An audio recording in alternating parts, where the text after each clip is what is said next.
BJP को अगर अपने दम पे यहाँ इलेक्शन लड़ना था, उन्हें कैंडिडेट क्यों नहीं उठाए? आ जाइए, ये से हमारे साथ लड़े, मियाँ साहब के सामने खड़े हो जाइए। यहाँ तो आजाद साहब के टायर बैठ गए, आइए मियाँ साहब के खिलाफ खड़े हो जाइए, देखते हैं कहाँ मोज सोनतल कहाँ मोज रोकते हैं। Thank you. नंबर 1 पे देख रहे हैं इंशाल्लाह रहमान, इसमें दो राय है ही नहीं। वो कितना भी करे, आपने देखा होगा कि बीजेपी ने सपोर्ट किया पीडीपी को। ये वही वाली बात है जो सिलसिला इन्होंने यहाँ शुरू पहले किया था, आज फिर महबूबा जी ने वो दिखाया। हमने लोगों को बार बार कहा कि महबूबा जी भी पीडीपी का बीजेपी का एक टीम है, असल में ए टीम यही है। बाकी पीसी अपनी पार्टी, वो दूसरी आज़ाद की पार्टी, वो सारे बीजेपी के साथ मिले हुए हैं। It's one party against national conference, all against one party, that is national conference. इंशाल्लाह रहमान लोग आज की डेट में बाज़ाब्ता तौर होशियार हैं, उन समझदार है।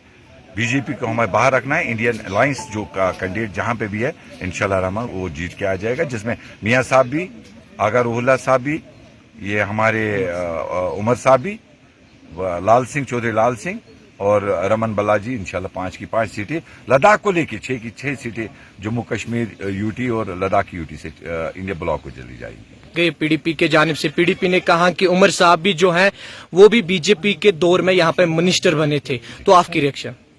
देखिए,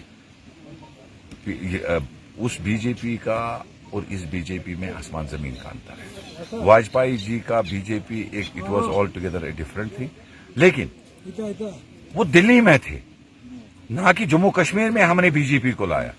आप जम्मू कश्मीर की बात करें, हमने 2015 में मैं भी एमएलए था, उमर साहब ने उनको कहा, मैंने उनको चिट्ठी ली, हमने कहा उनको कि भैया आप ये इन ताकतों को यहाँ मत लाओ, ये जम्मू कश्मीर के अवाम के लिए, जो सिख है, हिंदू है, मुसलमान, हम लोगों के लिए इनको यहाँ पे लाने की जरूरत नहीं है। लाया, हुआ क्या? 370 तोड़ा, 35 तोड़ा, स्टेट को 2 हिस्सों में तब्दील किया, यूटी बना दिया, 2 यूटी, हमारा झंडा लिया, हमारी नौकरियां गई, हमारे बच्चों की नौकरियां गई, हमारे जमीनों का ये जमीन के राइट्स चले गए। आबादी है ये जो श्यामला, जायज श्यामला जिसको बोलते हैं, हकी जंगल गुजरों का है, उनपे आज तानाशाही मान, ये सारी चीजें हमें पता है। हमने इसलिए बोला था कि इनको नहीं लाना है। ये यहाँ पे जो लोकल जमाते हैं, हमें पता है कि यहाँ लोकल्स को क्या चाहिए, उनके लिए हमें क्या करना था, तभी हम कह रहे थे कि बाहर की जमातों को यहाँ नहीं लाना है। इस तरह से नॉर्थ कश्मीर के अंदर उमर साहब के खिलाफ जो है पीडीपी के बगैर सब पॉलिटिकल पार्टी जो है सज्जाद लोन को सपोर्ट कर रही हैं। क्या लग रहा है बारामूला के अंदर क्या नेशनल कॉन्फ्रेंस को मुश्किलातों का सामना होगा?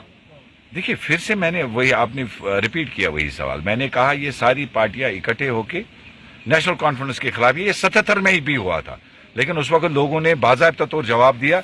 जब मोरारजी देसाई थे दिल्ली में, तब जनता पार्टी थी, आज भारतीय जनता पार्टी है। आज भी लोगों को पता है कि हमें किसको वोट देना है, चाहे आप नॉर्थ की बात करें, आप सेंटर की बात करें, आप साउथ की बात करें, लेकिन वहां पे अपनी पार्टी ने सपोर्ट किया। वो तो ए टीम बी टीम, वही APCTE, ये सारे टीमें इकट्ठे हैं, तो लोगों को पता है ना कौन किसको सपोर्ट कर रहा है। फिर बीजेपी को अगर अपने दम पे यहाँ इलेक्शन लड़ना था, उन्होंने कैंडिडेट क्यों नहीं उठाए? आ जाइए, ये से हमारे साथ लड़े, मियाँ साहब के सामने खड़े हो जाइए। यहाँ तो आजाद साहब के टायर बैठ गए, आइए मियाँ साहब के खिलाफ खड़े हो जाइए, देखते हैं कहाँ मोज सोनतल कहाँ मोज रोकते हैं। Thank you.